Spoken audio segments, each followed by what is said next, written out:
See, if you marry Igbo woman, you no go be poor. Because Igbo woman get sense.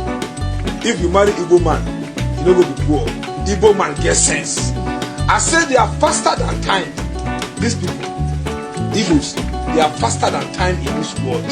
So if any of the Igbos get chance to become a president in Nigeria, they can change Nigeria.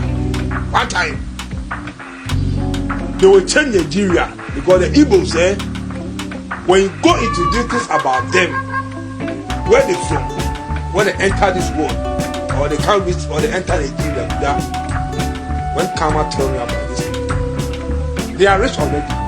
Igbo people are billionaires already. They are well educated, they are beautiful, they are handsome. Everything Igbo man will do in the morning. When it comes to business, na Igbo. So those are the only blacks that can develop Nigeria for Nigeria to have peace.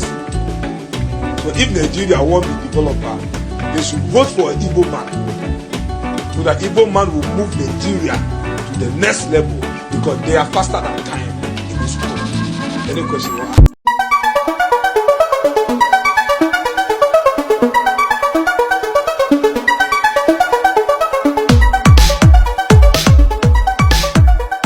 This is Chinix TV.